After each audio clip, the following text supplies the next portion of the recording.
Nesse momento de pandemia pelo qual estamos passando, nós percebemos um destaque maior sobre determinadas profissões do que outras.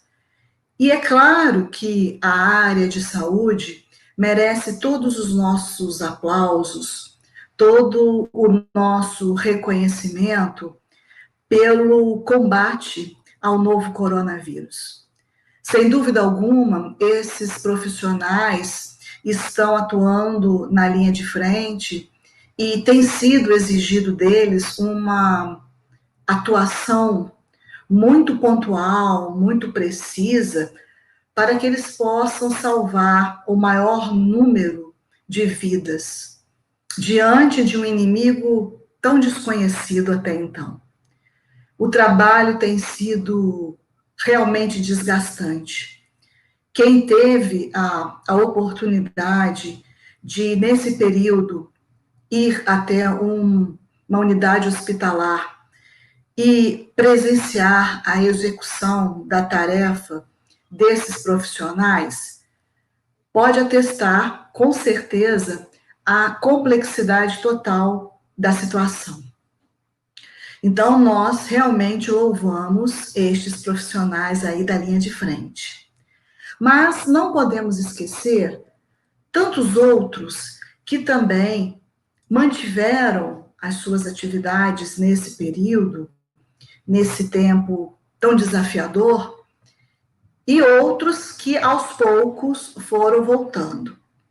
Mas mesmo durante a fase mais crítica da pandemia, além dos profissionais da área de saúde, nós temos que louvar também os trabalhadores da limpeza, muito necessários, sempre, os da segurança, os entregadores, que tiveram uma carga de trabalho muito maior nesse período, os agricultores, que não encerraram suas atividades, os comerciantes, principalmente da área de gêneros alimentícios, os agentes funerários, os sepultadores, que tiveram uma carga muito pesada também, né? Os caminhoneiros, jornalistas e tantos outros. Se nos fosse, então, questionado qual desses profissionais, ou qual deste trabalho tem o maior valor? Qual deles é o mais importante? Será que nós teríamos condições de eleger, em sã consciência, apenas um? Difícil, né? Porque nós vivemos numa sociedade, e essa sociedade é uma rede imensa, e nós dependemos uns dos outros. A cooperação entre todos é o motor que impulsiona, que dá vida a este planeta. Ninguém existe que é tão autossuficiente que dispense a contribuição de outra pessoa. Diante disso, então, nós podemos afirmar, com certeza, que todas as atividades são importantes, desde a mais complexa à mais simples. E isso em qualquer momento, com pandemia ou sem pandemia. Do mesmo modo que, se fosse perguntado para a gente também, qual a construção entre duas, a mais importante ou a que tem maior valor, também seria uma escolha sem propósito, porque nós utilizamos diversos recursos ao nosso redor para atender às nossas necessidades. E cada obra, cada construção tem um objetivo específico. Vamos pegar 2 exemplos. Se tivéssemos que escolher, ou tivéssemos que eleger, qual a construção mais importante? Um bunker, que é um abrigo subterrâneo, tem esse nome chique, ou uma ponte? Ficaria muito difícil, porque são duas construções com duas destinações, dois objetivos diferentes. E que cada um tem a sua necessidade a ser atingida. O Abrigo Subterrâneo, ele é uma obra que ninguém vê, o nome já está dizendo, é subterrâneo. E são construções que são feitas com o objetivo de proteger vidas. Épocas de guerra, épocas de bombardeios, ou até mesmo em países com um número muito grande de terremoto, para proteger desses abalos sísmicos. As pessoas, então, procuram os abrigos subterrâneos para que ali possam preservar a sua vida. Então, é um lugar sem janela, é um lugar escuro, claro que tem luz artificial, vamos dizer assim, insalubre, porque provavelmente vai ter uma umidade maior, mas o fim pelo qual ele se destina, ele é necessário, ele é útil. Uma ponte também. A ponte vai ligar um lugar ao outro, aonde no meio do caminho tem alguma coisa que impede que esse trajeto seja feito por meios que muitas vezes dificultam chegar do outro lado. Então, a ponte, às vezes, liga um terreno ao outro, passando por cima de um vale, de um rio, de um mar. As pontes, hoje em dia, são construções que são verdadeiras obras de arte, belíssimas. Nós podemos admirar a beleza das pontes, tanto quanto podemos admirar a paisagem, se estivermos passando sobre uma delas, né? Me veio à mente agora a Ponte Rio-Niterói, que a gente tem uma paisagem belíssima ao nosso lado.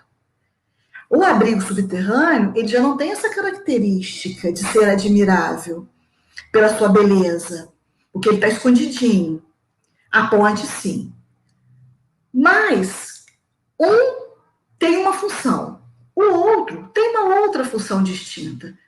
Não dá para dizer qual é o mais importante ou que tem valor maior, sendo que cada um tem uma necessidade e ambos podem preencher a necessidade humana num determinado aspecto.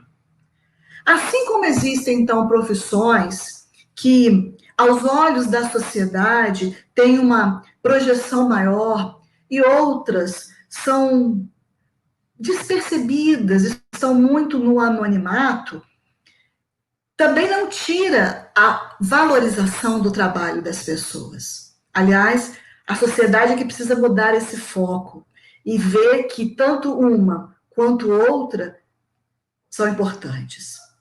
Vamos ver o exemplo de um engenheiro, de um arquiteto, que durante anos de estudo chegam a um patamar de poder construir ou elaborar, projetar uma obra, que pode ser até um abrigo subterrâneo, uma ponte, né? Mas ele vai precisar, para fazer isso, de cálculos matemáticos, acredito que muito complexos até, desenhos, estudos sobre o solo, sobre a área que vai ser edificada aquela construção. Ele vai ter que fazer uma pesquisa e conhecer a fundo os materiais que serão utilizados. Vai ter que examinar a segurança dessa construção. Vai ter que ver se aqueles materiais se adaptam à realidade daquele projeto. Se é um projeto que vai ser construído num terreno arenoso, num terreno de rochas. Então, tudo isso ele tem que analisar para colocar o seu projeto no papel. Mas para tirar esse projeto do papel e da vida, tornar esse projeto realidade, ele vai precisar de profissionais que muitas vezes são destituídos de conhecimentos tão profundos quanto esse do engenheiro. Mas são esses profissionais, que a gente pode dizer até de um trabalho braçal, que vão colocar pedra sobre pedra, tijolo sobre tijolo, para fazer com que aquele desenho, aquele projeto se torne realidade. E olha que coisa interessante.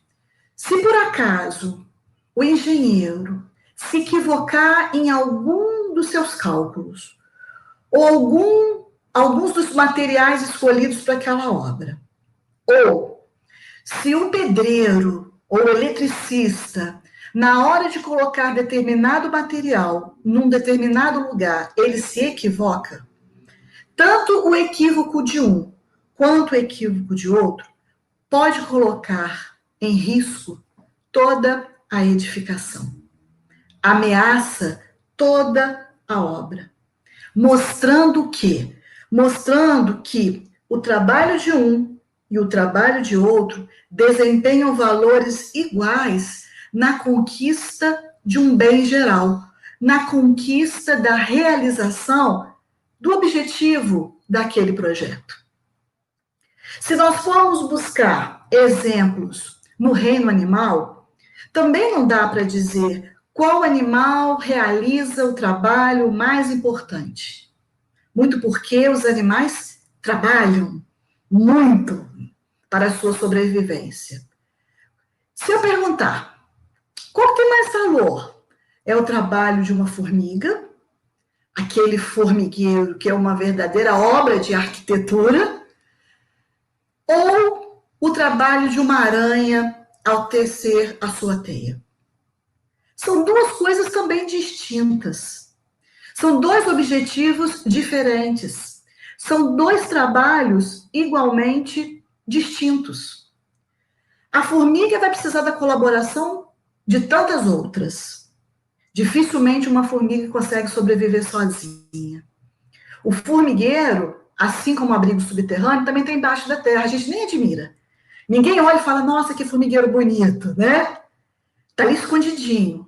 Mas a estrutura interna desse formigueiro é uma coisa espantosa. Elas são realmente arquitetas do reino animal. E ali elas vivem, elas procriam, elas armazenam alimentos. Então, existe um propósito muito grande para as formigas viverem naquela comunidade que é o formigueiro. A aranha, por sua vez, quando ela tece a teia, ela é vista, ela pode ser admirada. Inclusive, é muito admirada pela sua geometria. A teia de aranha tem uma perfeição magnífica. Se a gente colocar uma régua ali para ver, né? E dependendo da espécie, até a maneira da teia é diferente, tem desenhos diferentes. Mas por que ela constrói a teia? Ela constrói a teia, que, aliás, o homem está pesquisando há muito tempo fazer um material semelhante à textura da teia de aranha e ainda não conseguiu. Então, ela faz aquela teia com uma licosidade, ela é viscosa, e ali é uma armadilha. O objetivo da teia é que insetos de menor porte caiam ali, fiquem agarradinhos, grudados, e a aranha venha e se alimente daquele inseto que ficou preso ali na sua teia. E ela tem várias técnicas, né, para poder fazer isso. Existem aranhas que, inclusive, fazem das suas teias uma fortaleza também. Vai depender do objetivo dela, mas normalmente é uma armadilha para que ela possa, a sua presa, ficar ali e ela se alimentar disso. Então, nós podemos ver que, para a gente, dependendo da aranha, ela pode ser uma aranha frágil, mas para o inseto que ali ficou preso, ela é poderosa e letal também. Então, são dois trabalhos também distintos, que não tem como avaliar qual é o mais importante.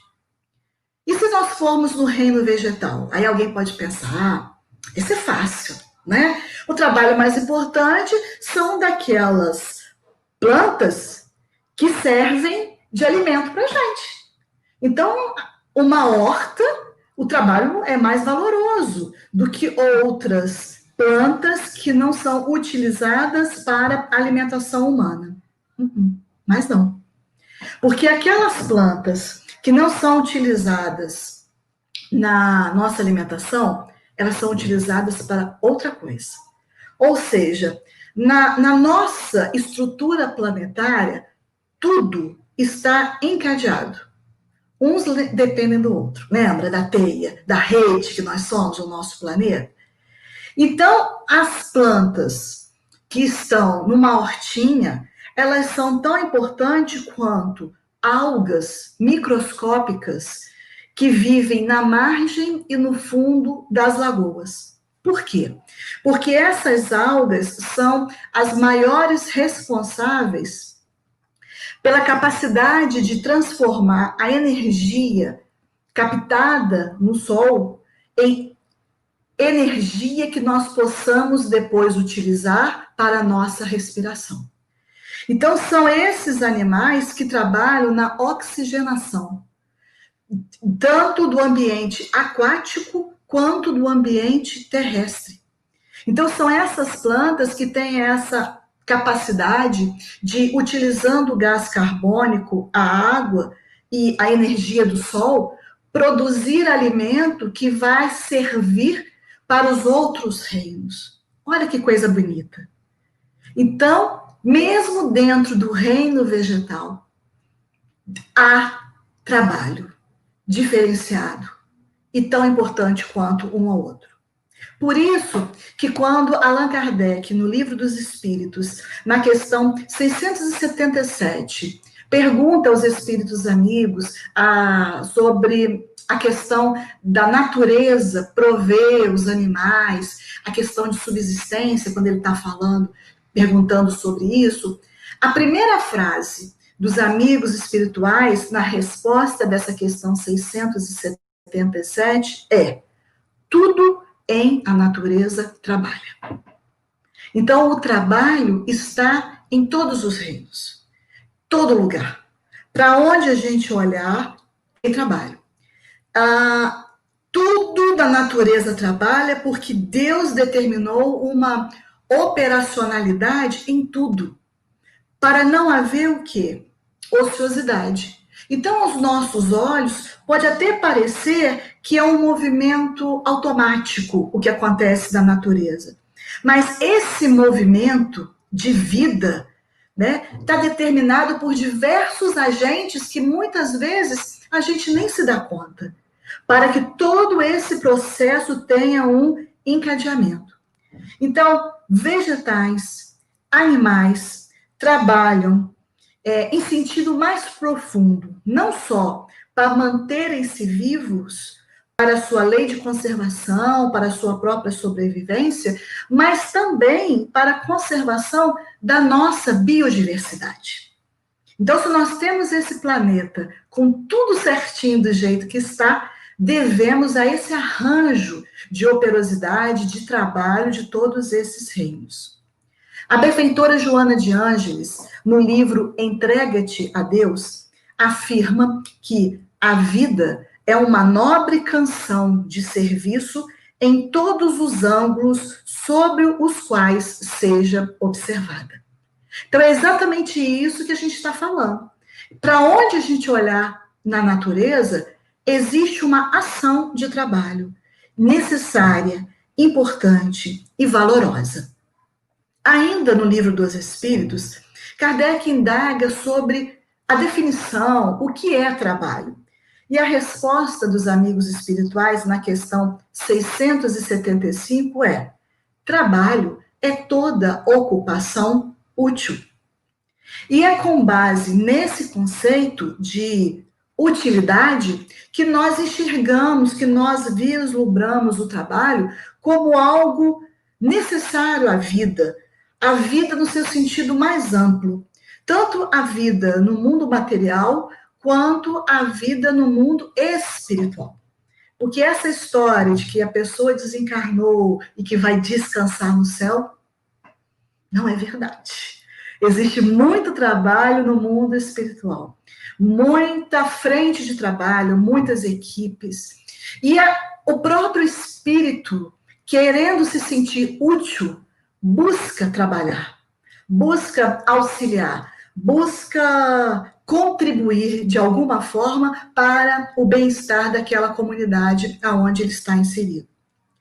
É claro que existem pessoas que olham para o trabalho de má vontade, achando que o trabalho é um castigo de Deus, mencionando os registros que se encontram na Bíblia judaica, que lá diz que ganhar o pão com o suor do seu rosto, ou seja, Deus se revolta com as criaturas que não fizeram o que ele queria ou que ele não havia determinado, e em contrapartida, como se fosse uma praga, né, ele diz que eles vão dali para frente ganhar o pão com o suor do rosto.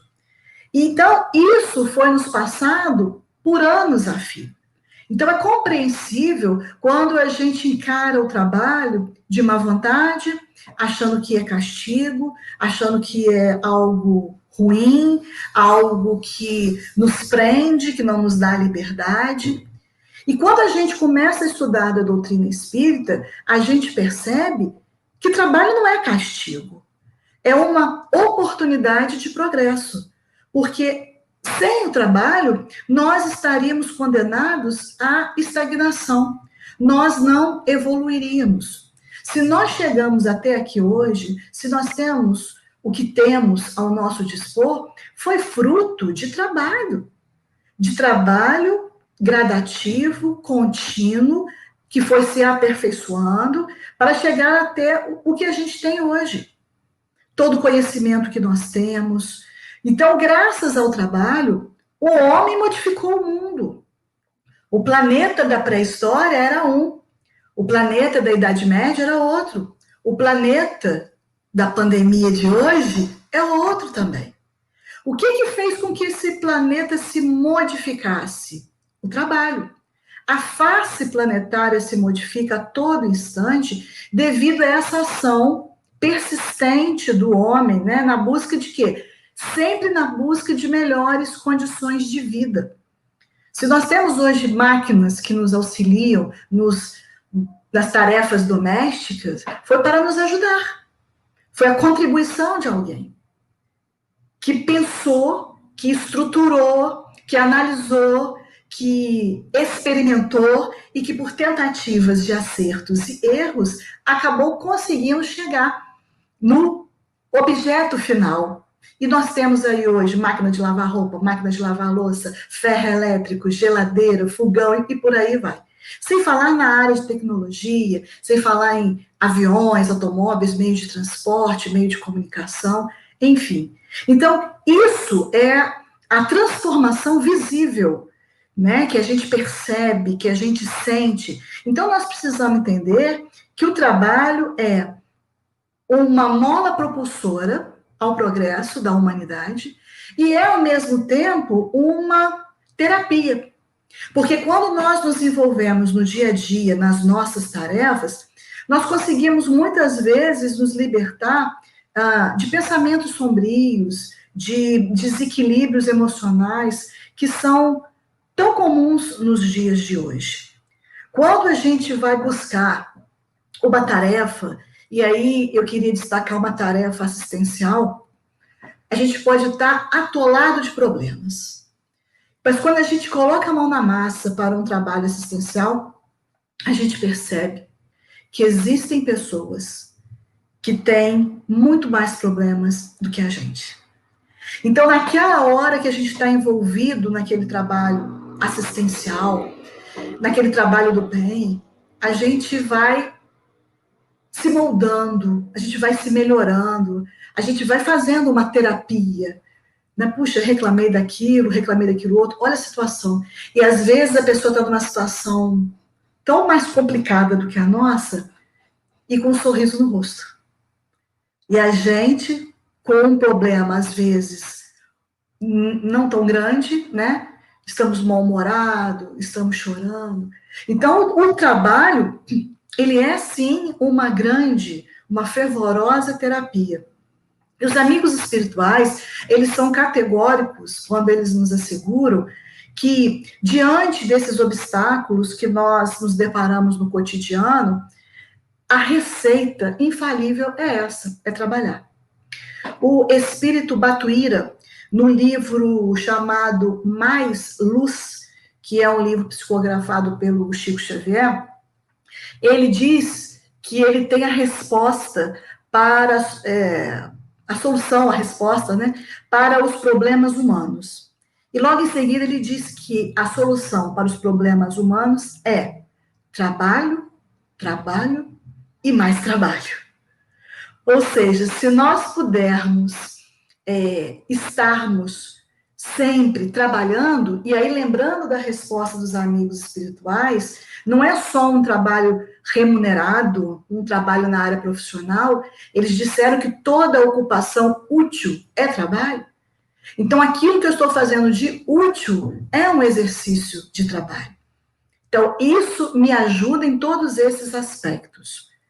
O Rodolfo Caligares, ele tem um livro escrito, né, que foi escrito por ele, chamado As Leis Morais, e ele diz lá no livro o seguinte: abalizados psiquiatras e psicanalistas afirmam com exato conhecimento de causa que todos os seres humanos precisam encontrar alguma coisa que possam fazer, pois ninguém consegue ser feliz sem que se sinta útil ou necessário a alguém.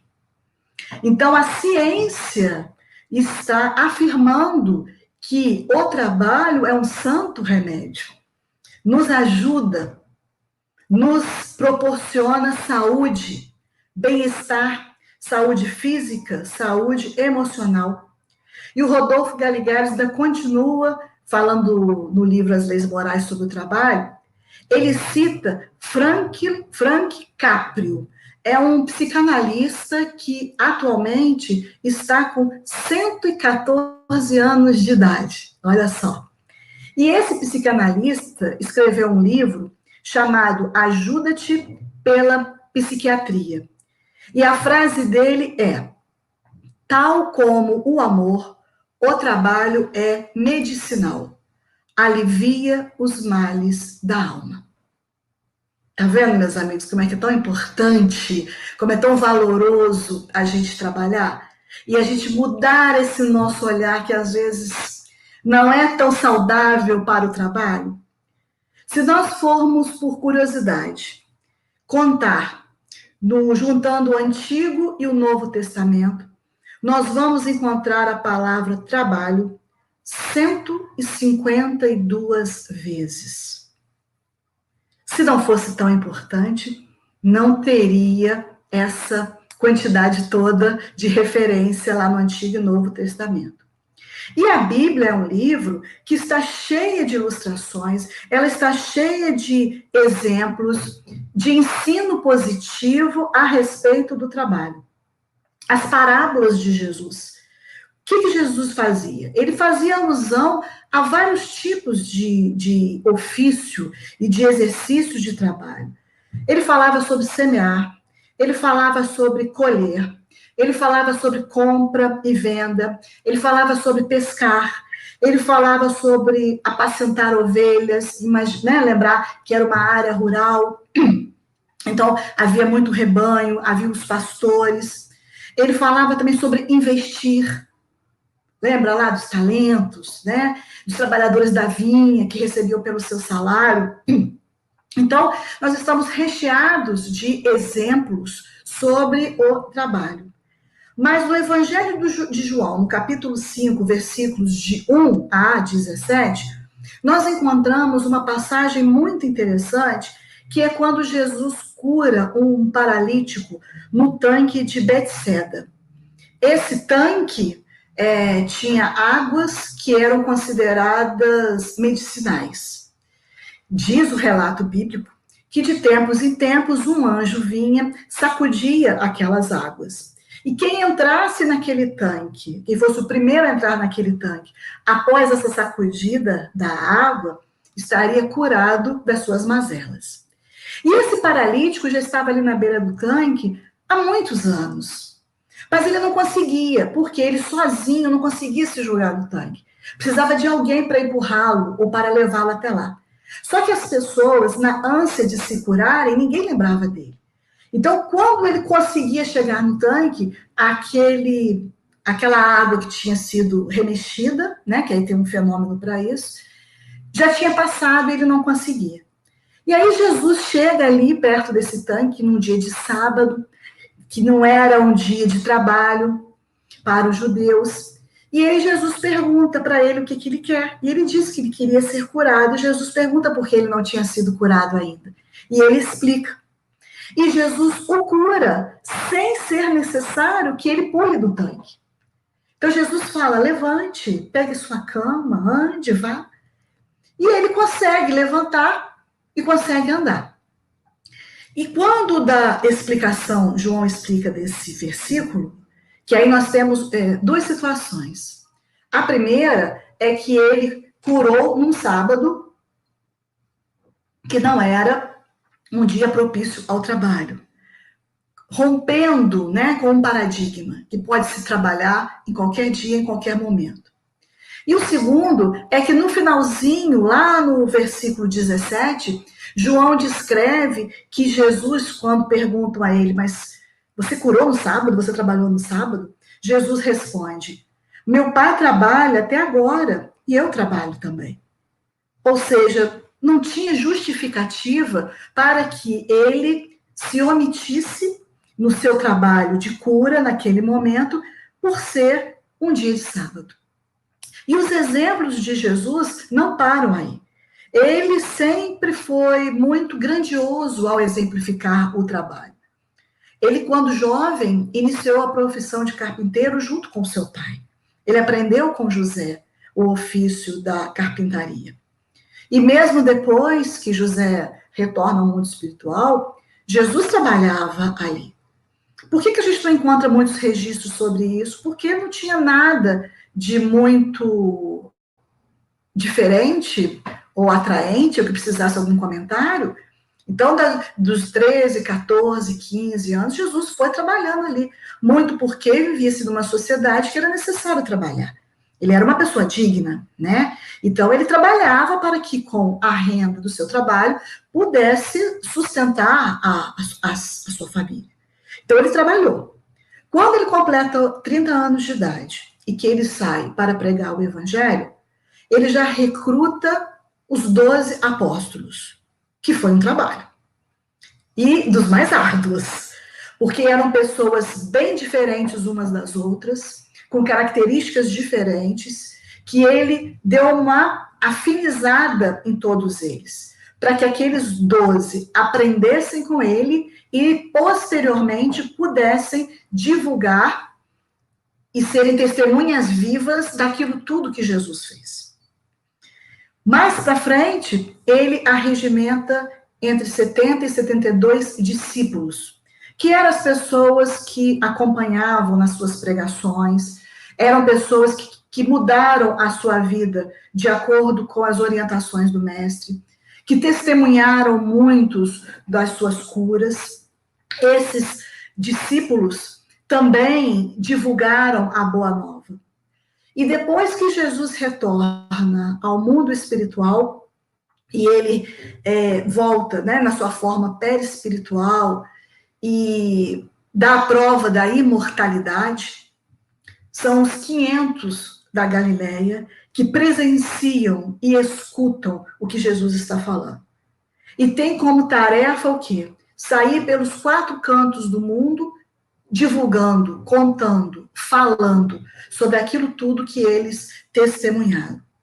E até hoje, né? Jesus continua trabalhando e muito, porque esse nosso planetinha dá trabalho, né? Ele como governador do nosso planeta, ó, não é fácil não.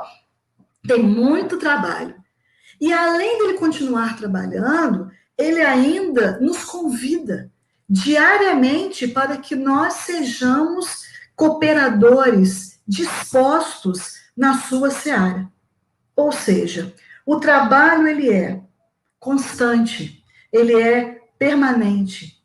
E felizes aqueles que podem trabalhar. Trabalhar é uma verdadeira bênção. E é natural que nós, querendo seguir as pegadas do Mestre Jesus, Nós não podemos ter um comportamento diferente do dele. Se ele arregaçou as mangas e botou a mão no trabalho, se ele é o nosso modelo, se é o nosso guia, o nosso orientador, nós não podemos escolher ficar na ociosidade. Nós não podemos escolher deixar para amanhã, deixar para depois, algo que nós podemos realizar hoje. E nós lembrando que todo trabalho, ocupação útil é trabalho, a gente trabalha quando a gente está lendo, a gente trabalha quando a gente está pensando, quando a gente está olhando, quando a gente está fazendo alguma coisa, quando a gente está falando. Então, tudo isso são formas de trabalho. As modalidades de trabalho, elas são inúmeras. Então, nós temos que agir como seguidores do Cristo, atuando, trabalhando com dedicação e, principalmente, com simplicidade. Não podemos perder mais tempo.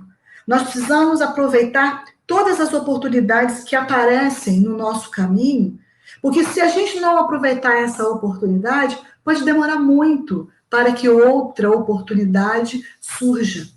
Então, é importante que a gente aproveite. Muitas vezes, quando a gente convida alguém para um trabalho, a pessoa fala assim, não, isso não é para mim, eu não estou preparado, em outro momento eu faço isso, mas a gente pode começar a fazer sim.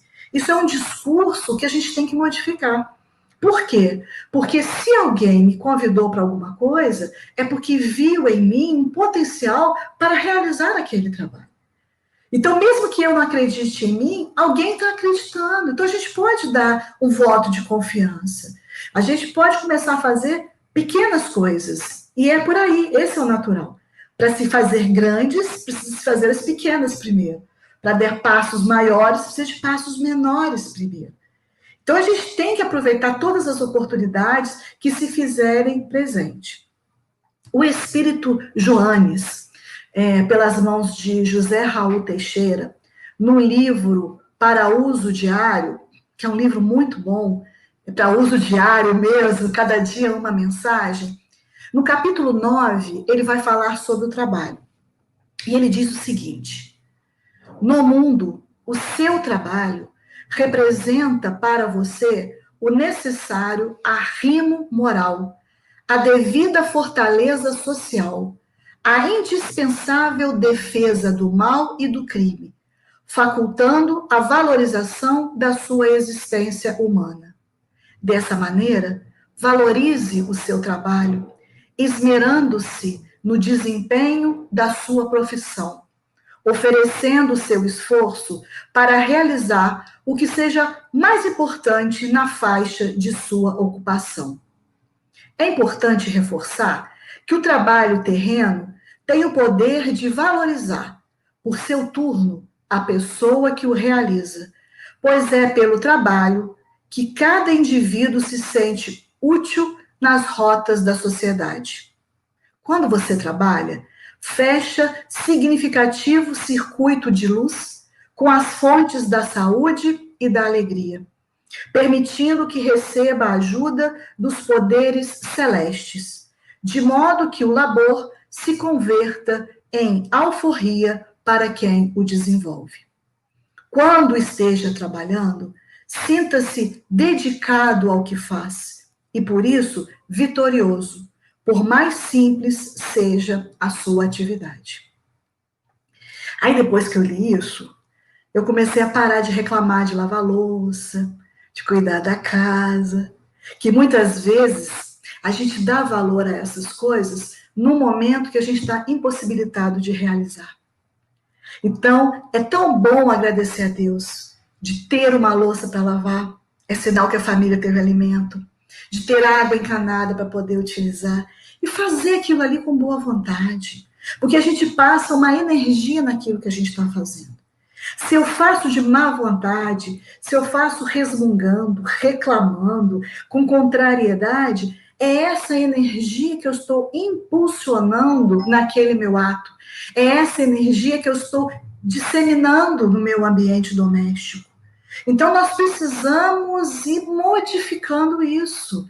Não, vamos começar a colocar na nossa cabeça e fazer aquilo com dedicação. fazer com amor, fazer com carinho. E as pessoas ao nosso redor, elas vão acabar reconhecendo isso também.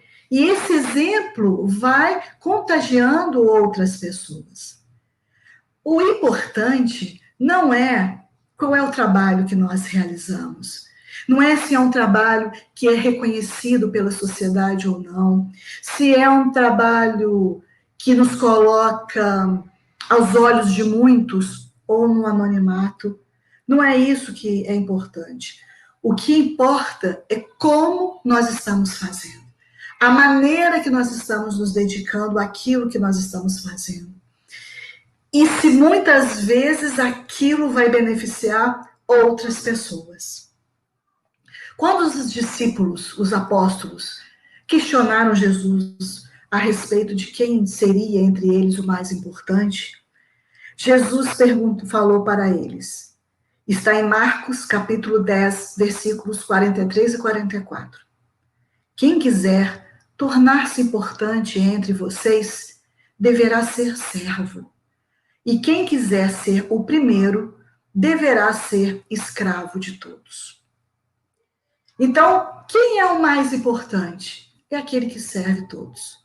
É o mais submisso, é o mais humilde, é aquele que muitas vezes não tem reconhecimento, mas é valoroso diante dos olhos do Pai e diante da própria consciência daquele indivíduo que está fazendo aquele trabalho. É simples, é pequeno, não é nada grandioso, mas se eu estou fazendo ele com amor, a alegria vai crescer no meu coração. Então, nós precisamos valorizar o trabalho. Então, o trabalho dentro do ambiente doméstico, o trabalho dentro do ambiente profissional, o ambiente dentro da casa espírita, que muita gente acha que nos templos religiosos é fácil, né? Porque só existem pessoas boas ali. Não. Nós estamos nos melhorando. Nós estamos lutando, nós estamos nos esforçando para sermos pessoas melhores, mas ainda carregamos muitas imperfeições. O que a gente faz dentro da casa espírita é para nos ajudar aqui fora. Então eu preciso ser tolerante no meu ambiente doméstico, no meu ambiente profissional e na casa espírita que eu frequento também. Com os voluntários com quem eu estou lidando, com quem eu estou trabalhando. Então, eu não posso chegar lá hoje já querendo modificar um trabalho que já está há muito tempo. A gente tem que se enturmar, se entrosar, saber o mecanismo da coisa. Às vezes, para chegar naquele resultado, eles já caminharam muito tempo, muito antes da gente chegar. E aí, às vezes, a gente chega... Não que quem chega não pode trazer uma ideia nova, diferente. Não, não é isso. É que muitas vezes nós chegando querendo impor a nossa ideia, impor a nossa coisa. Ah, eu trabalho sim, eu trabalho com você lá. Só se a fulana não trabalhar. Ah, eu trabalho sim, mas se eu puder fazer meu horário. Então, são situações que a gente precisa das nossas imperfeições modificar para que a gente, quanto indivíduo, progrida e melhore. Então, o trabalho é uma ferramenta para nos ajudar, para que a gente possa ter mais gestos espontâneos de gentileza, mesmo que não seja espontâneo, que a gente pense primeiro uma hora vai ser espontâneo, que a gente possa ter uma boa educação, que a gente possa atuar com solidariedade, com fraternidade. E essas posturas, a gente deve aprender a vivenciar isso com naturalidade, e seja em que ambiente a gente estiver inserido. Então, eu não posso ser uma pessoa super amável e simpática no meu trabalho na casa espírita, mas depois que eu chego em casa, eu sou o terror. Não. Nós somos uma pessoa que está procurando se melhorar e temos ao nosso dispor uma doutrina que nos mostra o caminho e um evangelho, que é o roteiro seguro. Então, que nós possamos exercer o nosso trabalho de uma maneira muito mais prazerosa do que a gente tem feito até então. Pode ser uma coisa simples, né? Uma das tarefas que eu desempenho lá na nossa casa é empacotar fraldas. Então, eu vou contando as fraldas, coloco, faço um pacotinho para a gente colocar no enxoval das gestantes. E aí, na hora, eu fico pensando qual bebê que vai utilizar, né? Aí a gente já faz uma prece para aquilo ali. Então, olha a energia que a gente vai colocando. Agora, imagina se eu estivesse socando com raiva aquilo, né? Embalando aquilo, mas que coisa, e reclamando daquilo. Ó, pensa bem. E é essa energia que vai se expandindo e que vai ajudar a todos nós. Então, que nós possamos ter atitude igual um senhorzinho modesto que estava sentado lá no meio da rua quebrando pedras. Quebrando pedras. E aí passa uma pessoa e pergunta para ele: E aí, meu amigo, o que você está fazendo? E ele, com um sorriso, mesmo sem dentes, entusiasmado, respondeu assim: Estou ajudando a construir uma catedral. Ou seja, ele já viu o projeto pronto.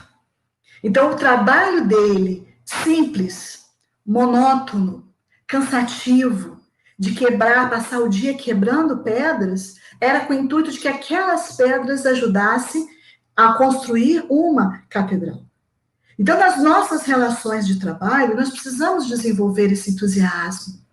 Além disso, precisamos desenvolver um diálogo fraterno, a confiança, criatividade, o reconhecimento da qualidade do serviço. Tá bom, posso melhorar? Ah, não, foi bom que você fez. Não, da próxima vez vai ser melhor. Vamos procurar sempre melhorar para que a gente possa estar sempre em sintonia com a espiritualidade maior. Os amigos espirituais estão sempre colaborando com a gente. Eles estão sempre nos ajudando. Aqueles que trabalham na mesma área profissional nossa, eles estão ali nos intuindo. Então, se nós estamos com boa vontade, nós temos uma pleiade de espíritos nos ajudando nisso também, a encontrar uma solução que está difícil, a destrinchar uma coisa que está mais complexa. Então, através disso, desse trabalho, nós vamos deixar para trás aquele homem velho, rabugento, resmungão, que nada tá bom, e vamos fazer crescer dentro de nós esse homem novo, com virtudes, com qualidades. Então, nós vamos aprender a ser aquele servo que está aqui para servir, está aqui para ajudar, né? E aí eu me lembrei de um exemplo do Chico Xavier. O Chico Xavier, né, tem sempre muitas histórias com relação à vida dele, muito inusitados também. E ele sempre buscava ser um aprendiz de Jesus, colocar em prática aquilo que ele estava estudando, aquilo que ele estava aprendendo. E numa dessas oportunidades, ele estava na cidade de Monte Carmelo, na casa de uma senhora chamada Dona Mirtes, e ficaram lá conversando, foi uma tarde muito agradável, e o tempo foi passando, foi chegando na hora do bom cafezinho mineiro com pão de queijo. E as pessoas todas estavam na sala, e a Dona Mirtes saiu para preparar esse cafezinho e o pão de queijo. E aí, quando ela chega na porta da sala, com a bandeja de pão de queijo, o primeiro a se levantar e ir na direção da Dona Mirtes, vocês adivinham quem foi? Foi o Chico. E as pessoas que estavam ali, porque tinha um grupinho considerável, ficou naquela expectativa. Gente, o Chico vai servir do pãozinho, não vai nem esperar ela oferecer. Por que ele se antecipou na frente de todo mundo? Né? Porque ele se antecipou diante de todos aqueles que estavam ali. E o pessoal ficou naquela expectativa, o que será que o Chico iria fazer? Mas na cabeça das pessoas estava que ele ia passar bem a mão num pãozinho de queijo e já ia comendo, porque a fome já estava batendo mesmo. Mas não foi isso que ele fez, não. Ele simplesmente retirou a bandeja da mão da Dona Mirtes e passou a servir a todos os companheiros que estavam ali. E aí, depois de todo mundo tomar café, comer o pãozinho de queijo, né? Os amigos, então, começaram a rir. E aí o Chico perguntou por que eles estavam rindo. E aí eles falaram, dentro da maior naturalidade: Chico, quando você levantou para pegar a bandeja, nós achamos que você ia atacar o pão de queijo. Né? Nós pensamos que fosse isso e tal. E aí o Chico, na maior naturalidade, riu da situação e falou assim: não, meus queridos, Se o próprio Cristo, que é o Cristo, disse que veio para servir e não para ser servido, que direi eu que nada sou? Daquela simplicidade dele, né?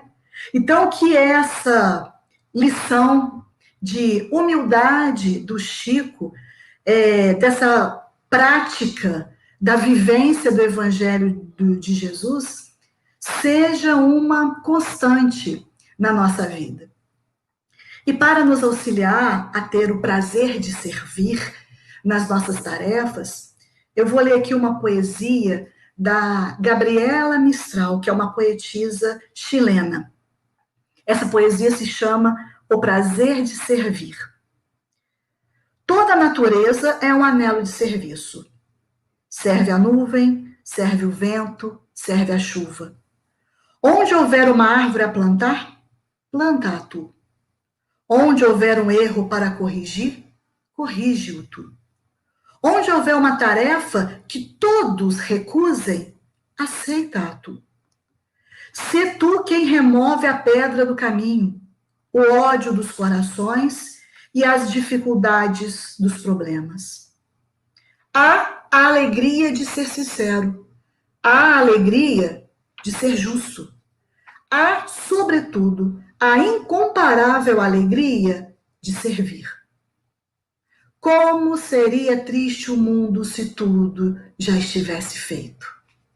Se não houvesse uma roseira para plantar, uma iniciativa a desenvolver. Não te seduzam somente as obras fáceis.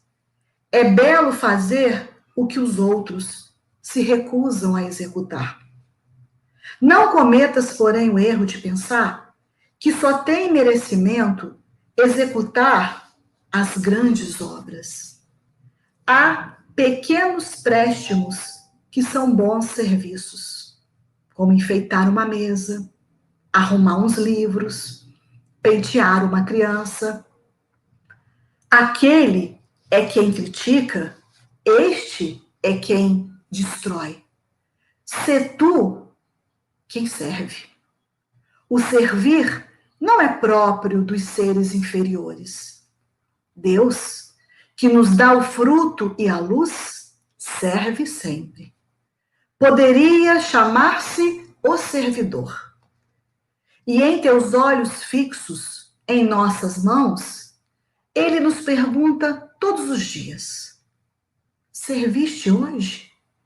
A quem? À árvore? Ao teu amigo? À tua mãe?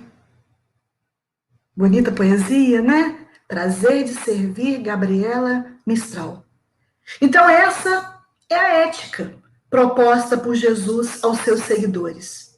Ética que se fundamenta na humildade, na fraternidade, na tolerância, na indulgência, na paciência.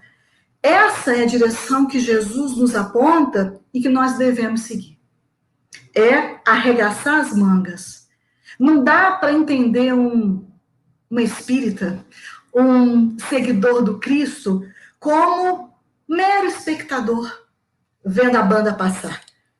É preciso trabalhar, considerando que o nosso futuro depende de nós desenvolvermos essa vocação de servir, que caracteriza espíritos progressistas, conscientes, melhores, reconhecedores da paternidade divina.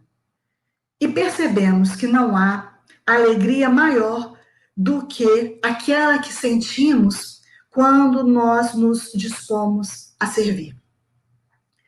No colégio, onde a pequena Helena estudava, costumavam encerrar o ano letivo com um espetáculo teatral. Ela adorava aquilo. E ficava na expectativa de ser convidada para participar. Mas isso não acontecia. E ela, então, se entristecia muito.